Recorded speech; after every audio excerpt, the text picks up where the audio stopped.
Howdy, folks, and welcome back to another episode of Hookwork. I'm going to be honest with you, I don't know what number it is. I spend my days fishing in the morning, going to work, and then fishing at night, so they all get kind of jumbled up a little bit. I'm sure a lot of you guys can relate. What's similar to this episode, as many of the other recent episodes, is we're bringing in a friend. We're bringing in somebody that fishes as hard as we do to talk fishing, and we've got Mr. Glen Walker with us. Glen, how's it going? Great. Yourself, Eric? Like I told you before we turned the camera on, it's good, but I got a derby tonight, so I'm trying to I'm game planning in the background. Yeah. Real quick, tell us a little bit of your history with Trokar, because you've been with us for a while, and we're just so stoked to have you. Yep. No, I appreciate it. Yeah. So I started back working with you guys when it was just laser sharp. And I think my first year on staff was in 2000, I want to say like 2005, I believe. So about 20 years now I've been, with Wright McGill, Eagle Claw. And so, started off with laser sharp hooks, the HP tube hook. And then once Trokar came out, switched over and, been putting those to work, and, haven't had another hook on my rod since. So, it's been a long history. Been working with you guys for a long time, and it's just, an honor to represent such a great historic brand. Well, we definitely appreciate it. And since you said the HP hook, we have to give a tip of the cap to Mr. Shaw Grigsby and his illustrious. As soon as you said that, that's immediately what I thought about. Is I was like, number one, dude, you've been with us for a long time, and number two, Shaw, we love you.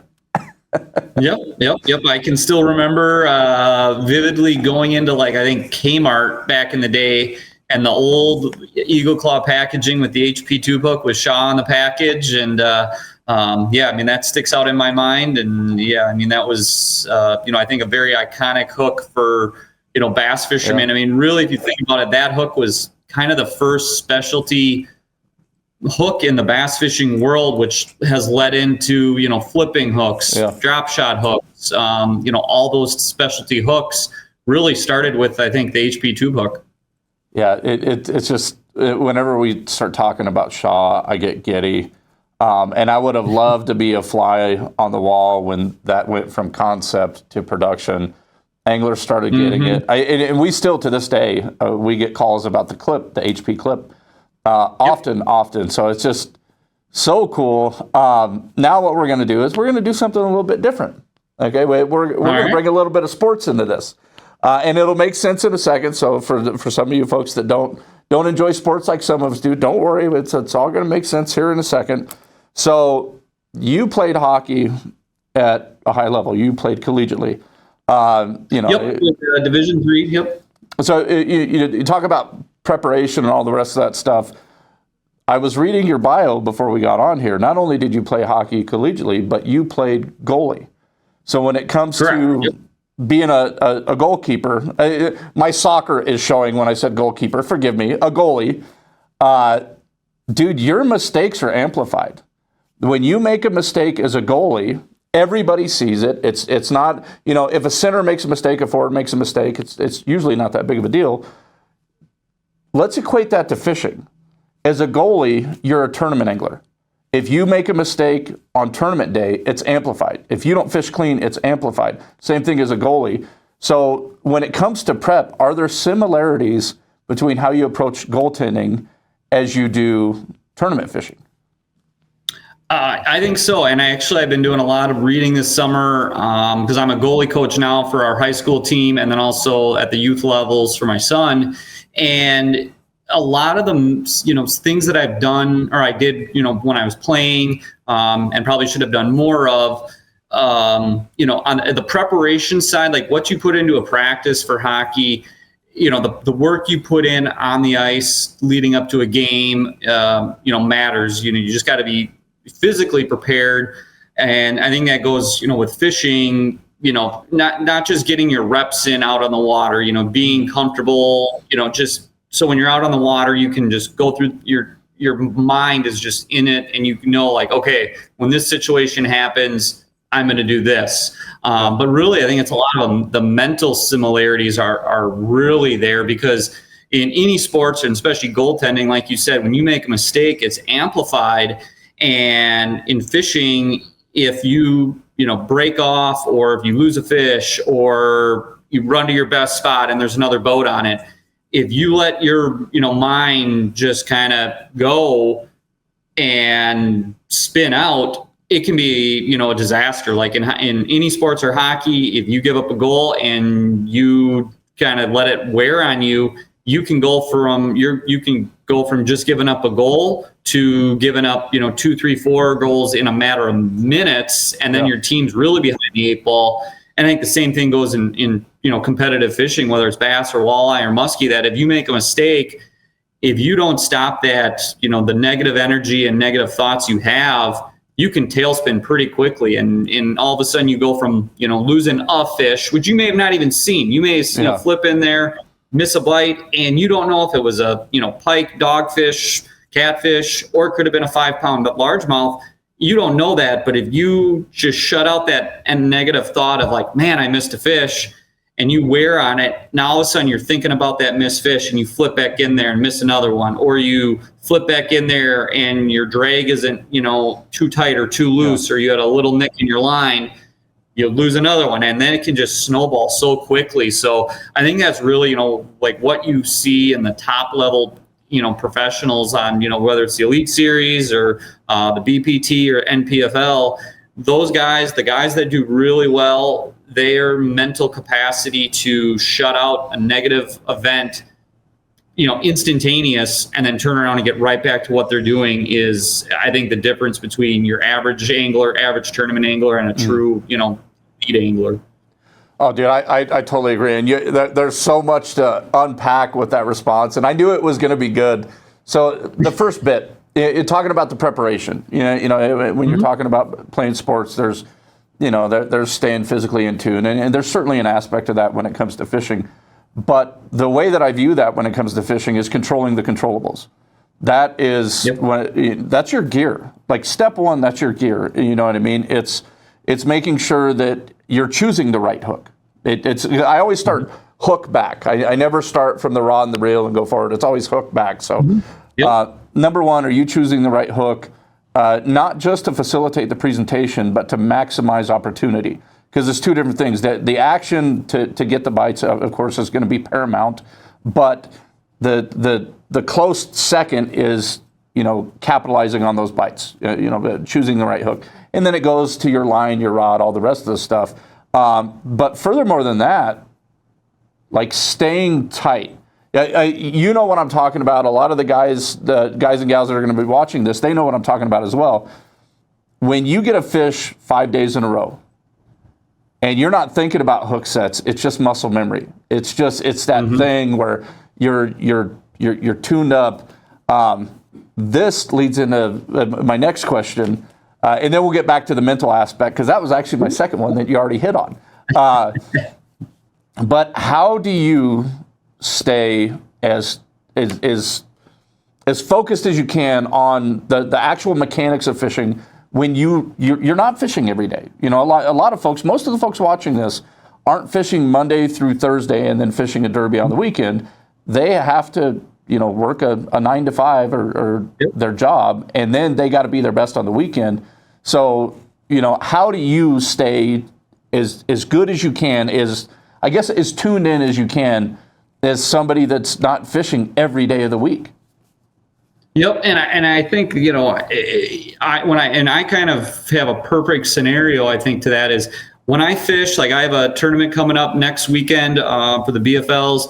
And I mean, that's my first tournament in about 5 weeks. And so, I mean, I'm going to get a good 2 full days of practice in. So, I mean, if you do have an event coming up or a fishing trip coming up, I think you want to try and prepare yourself immediately for that event, whether that if you're going to lead right up to it with going out fun fishing before you go on a fly-in trip or go on a dream, bass fishing trip to, Okeechobee or down to Mexico or whatever it may be.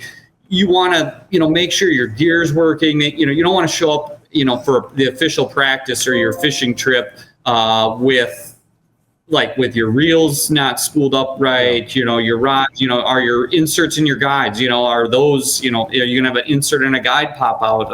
You want to make sure your tackle boxes and your, your trays are full of, the right hooks, plastics, crankbaits. So I think that's where it starts, is making sure your gear, you don't want to show up at the lake or the river and waste time spooling up reels or digging through your boxes or your compartments in the boat looking for that right lure. Have everything ready to go, so once you are on the water, make the most of that time. And I think once you get on that water for that first hour of practice, kind of do that, kind of warm up, whether in hockey you have a warm up, in baseball you have batting practice. Like, get out there and either go to an area that you're familiar with and you're comfortable with and make a couple casts and get a couple bites, or maybe you prefer to just do a quick lap around the lake or a creek. If you're on a big impoundment or a river, make a lap around that creek arm or through that section of the river, just to kind of see where things are at, what the water level is, what's the vegetation, what's the water clarity.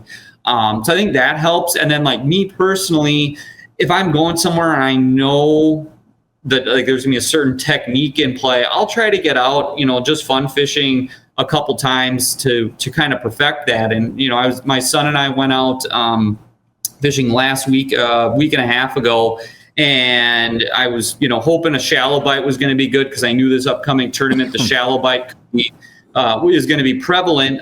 But that lake, the shallow bite wasn't going that day. The water was high. The shallow water was really dirty. We've had a lot of rain here this summer, and a lot of the runoff has the weeds kind of gummy. And so that bite wasn't there. So we went to an offshore rock pile, and which also is going to probably play in this upcoming tournament.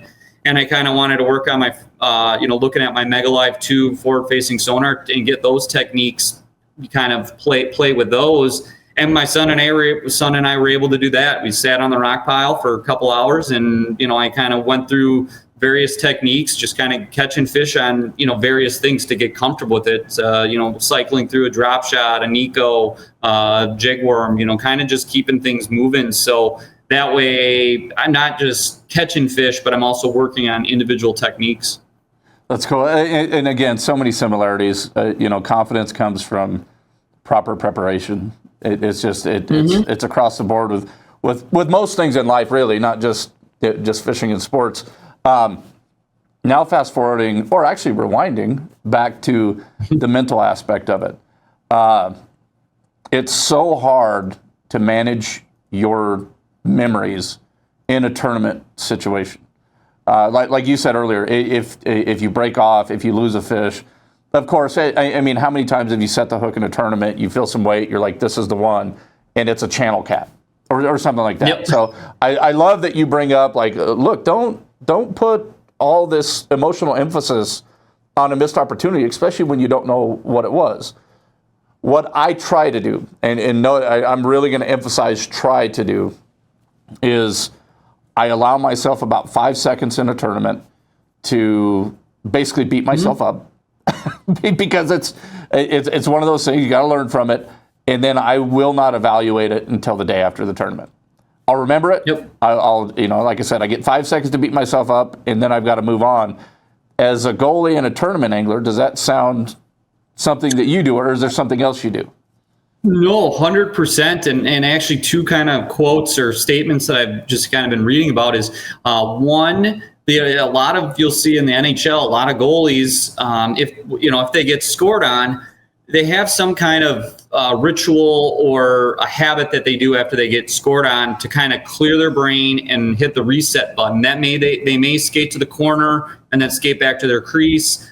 They may take a drink of water or squirt their face with the water bottle. Or a lot of them, some of them they'll watch the replay on the jumbo screen, and as soon as that replay is done, then it's behind them and they're focusing on the game or the next play. And a kind of a good quote that I was in one of the book I was reading, I forgot which goalie said it, but he said, "Be where your feet are." So, so that what that, means is, and what, I interpret it as is, when you're playing in a sport, you want to be where your feet are at that given moment. So don't be thinking, a minute down in the game or 5 minutes or after the period or after the game. Be focused on that coming shot, that coming play. And I think the same thing goes in competitive fishing or any fishing is be where your feet are, because if you're thinking about the next cast while you're still having a cast out, you're not really focused on that cast. I mean, if that bite is so subtle and you're thinking about a cast, 3 casts, or 5 spots down the road, or you're thinking, geez, I have an hour till check until I have to be in. Where am I going to finish the day where's my next spot to finish out the day? You're not paying attention to what your lure is doing on the bottom, and you may get a bite and you're not thinking about that bite and you miss it. So be where your feet are, don't be thinking down the road, be thinking right at that given moment. And that's where your focus is, and you can't go back in time and you can't speed up time. So be where you are. And Stefan, that's the clip of this show. That's the juice of this show. I mean, that's perfect. You know what I mean? Like, I almost feel guilty that I get to do this as a part of my job, because every time I talk to you guys, I take something with me that I try to apply to my own fishing. And when you were talking about the goalie's rituals, basically, if I make a mistake where I'm not fishing clean in a tournament, my ritual is to say some bad words for about, like I said, 5-10 seconds. This is much better, because what I used to do when I was playing ball is when I would practice, I would have a rubber band I would wear on my wrist. If I made a mistake, I would snap the rubber band. That's as much time as I gave to think about a mistake. Oh, sure. Yep. But dude, I love all that. I love all that. That's Stefan. We're definitely clipping that. My next question, you anglers up north, it's one of those things to where, let's say 15, 20 years ago, of course you have the influence of fishermen, and you have many things from the content side, from TV, obviously from the written word, coming from up north. But when you thought about serious bass fishing, again, you're thinking down south, you're thinking southeast. In that time frame, you're even thinking California when they're busting those giant fish on swim baits.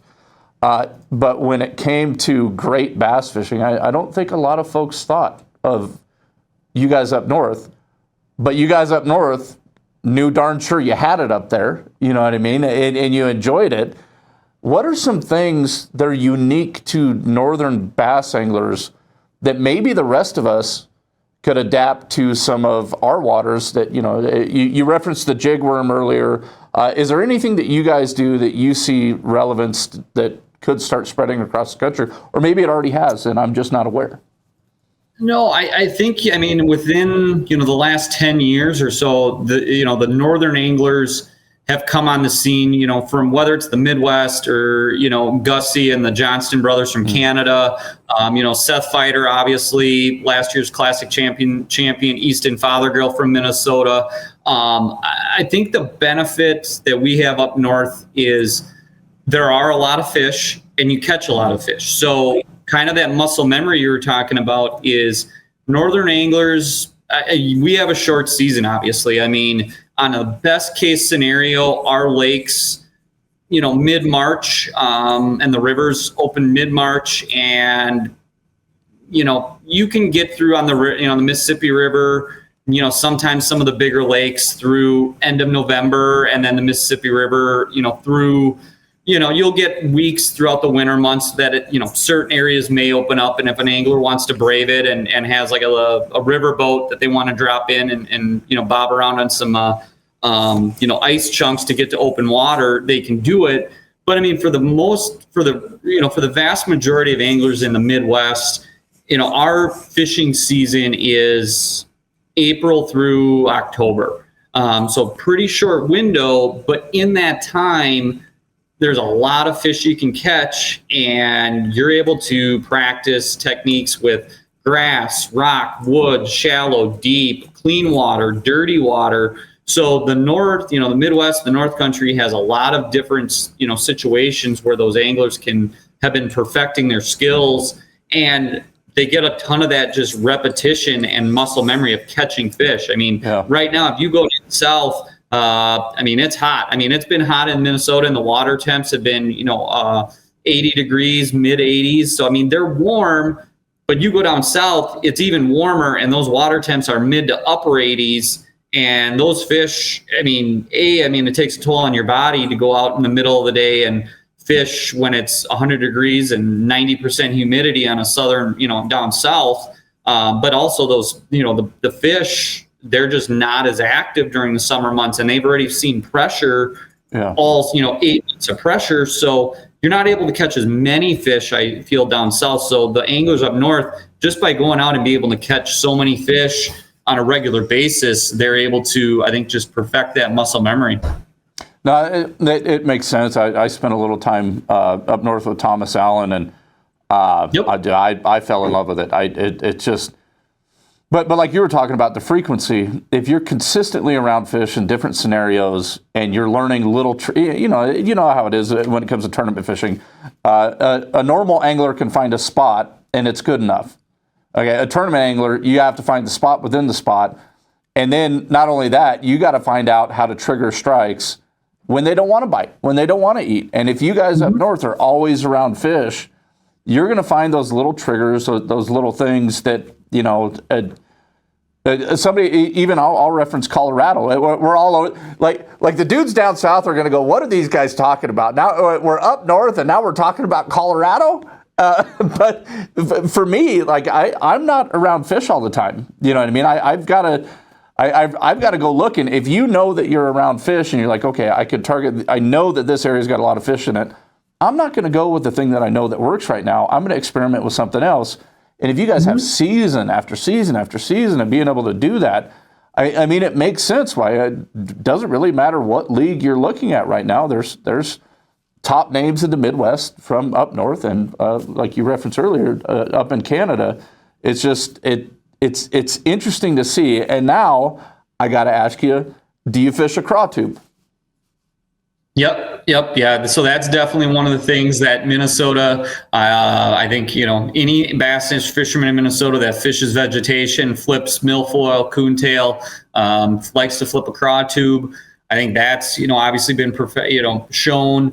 And then the jigworm. I mean, now it's called Ned rig, but I mean, the jigworm in Minnesota has, was kind of the original weed line bait, before Nico rig, before drop shot, before the Ned rig, just a ball head, a mushroom head jig with a 7-inch power worm was kind of the deal for fishing weed lines. You throw it on the edge, and with that open hook, you're able to pop it out and generate a reaction strike. And I mean, and that, has transitioned into what, all the, the rest of the country knows now as a Ned rig.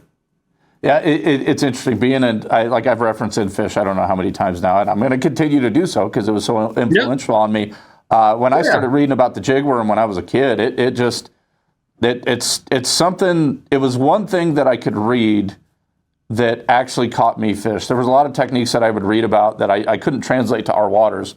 The jigworm I could, so it's super cool. And then to see kind of the evolution of that with Ned Katie and the Ned rig, and it's just, it's super, super cool how many things have started up north or have started up north and then have been adapted that way. So my final question, now that you got my brain in sports and fishing at the same time, which is a good place to be for a tournament angler, because at the end of the day, 100%. Like, dude, all we want to do is fish clean. You know what I mean? Like, I'm sure. I'm sure we're wired very similarly. I'm ridiculously competitive, but at the end of a tournament, I understand that when you're playing with another living thing, it's different. You got them to play their part. If I don't fish clean, I'm a maniac. You know what I mean? So I can fish fifth, and if I fish clean, I'm happy. If I fish, if I finish first or second, even if I win, dude, it sounds like I win a lot of tournaments. I win 1 or 2 a year. Okay. But if let's say I fish second and I don't finish clean, dude, I beat myself up until the next derby. I really do. So going back to that mental side. Okay, after the game, after you play a hockey game, maybe you don't play your best. And now it's not affecting your on-ice performance because it's after the game. Same thing in fishing. How do you reflect and get better? I think the big thing is after, like you said, fishing clean, if you can control, if you did everything in your power to have the best day out on the water, fishing, making the right decisions, not losing fish, not missing fish. That means your mental strategy was sound. That means your gear was prepped, so you didn't have, a rolled hook point or a dull hook. You didn't have a nick in your line. You set the hook right. You landed everything. You had good boat control. If you did control all those variables, and like you said, you finished 5th, you finished 10th, you may even finish 50th because you just did not get on the right quality of fish, or if it was a complete whack fest like the first BFL this year, I had 18 pounds, 10 ounces, and which for 5 fish, that's a good bag. I mean, you're over a 3 pound average, and I finished 13th. So that means that 12 other guys had more than me, but for that tournament, I didn't have anything at 11 o'clock. I made a late day decision and had a great day then.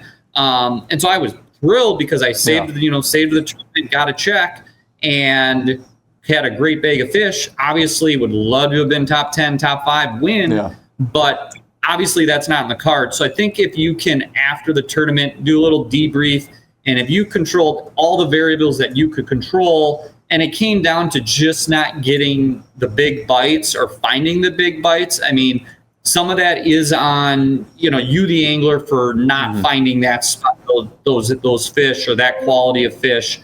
But at the same time, they're fish, they move, they reposition.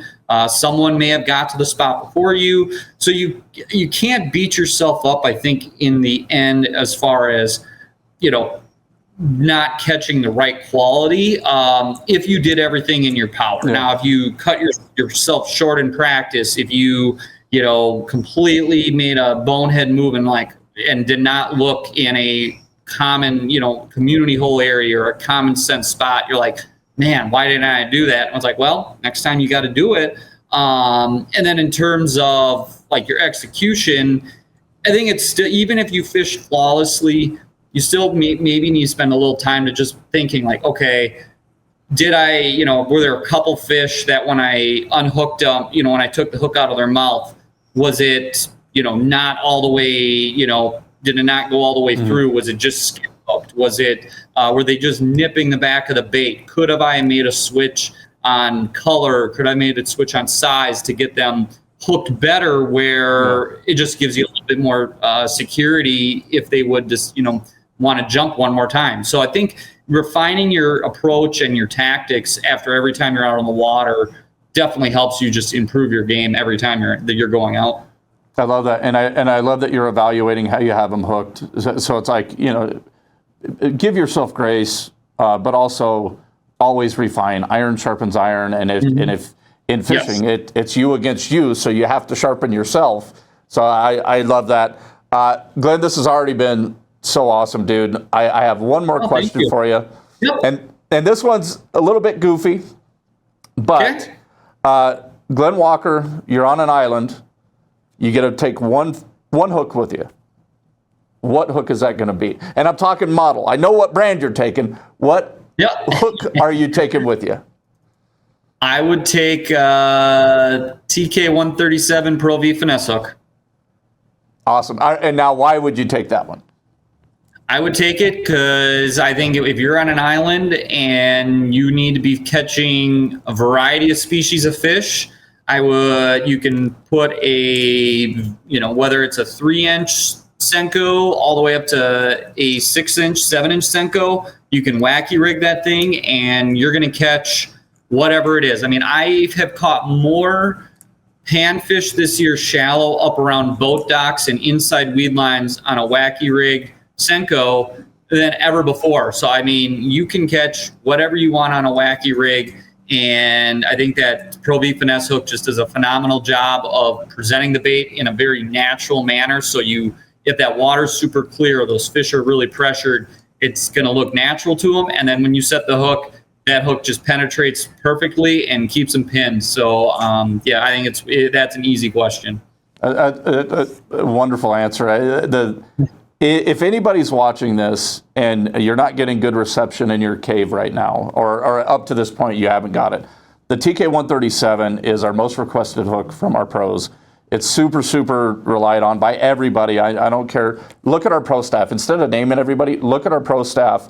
All the people they influence, most of them are using the TK137 because it flat out puts fish in the boat. But a new one, Glenn, you'll appreciate this. Captain Rick Murphy is using it on bonefish, or for bonefish. So, I'm not going to pretend I've ever caught a bonefish. I've read about them, and I've read about how fast they can swim. And, it's one of those things where you see people hook up, and then their drag is literally smoking. If a TK137 can slow down a bonefish, think about what it's going to do for your bass fishing. We got videos, Jason Christie sticking a 9 in a tournament. It's Glen Walker Island approved. Get out there and get you some TK137s. All right, the Pro V finesse hook is going to help you catch more fish.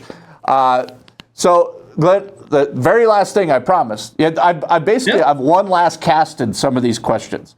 Hey, that's the fisherman. Any tip you want to leave with the folks on hook work that can help them in any way? Whether it's prep, whether it's hook selection, just something that you could give folks that's going to help them. I think I would say experiment. And I use a perfect example is, you guys have two great flipping hooks, the TK130 and the TK133. Both are similar style hooks. They're both round bend, or a round bend flipping hook. Obviously, the TK133 is the Pro V bend, but for when the TK130 came out, and that was my go-to flipping hook, I could have easily kept that in my tool, I rigged up always and put it to use. But I experimented and I tried the TK133, and now that is my go-to flipping hook. I ton of bass on it every year. It has not failed me. It does a great job, but I wouldn't have known that if I didn't experiment. So, have confidence in a bait, a lure, a hook, a sinker, a swivel, whatever it is, your line, but don't be afraid to, when you're fun fishing, go out and experiment, try something new, because trying something new may open your eyes and open the door to your new favorite. I love that. I had a good buddy that used to say that the goal isn't to be better than anybody else, it's to be a better angler than you were yesterday. And by experimenting, you open yourself up to ways that are going to make you better. Mr. Glen Walker, we appreciate you so much. Guys, if you don't already, follow him on social media. If you pick up a bass fishing magazine, you're going to see him, okay? Like, you're published all over the place. Is there anywhere else that you want folks to find you?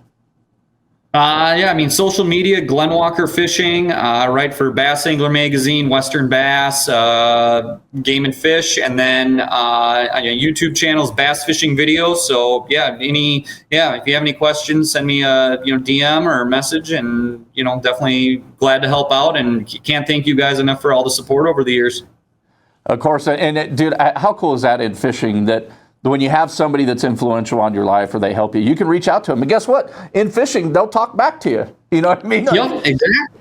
It's pretty dang sweet. Glenn, thank you so much. We appreciate it. And, thank you. Already looking forward to getting you back on. Yes, I can't wait anytime.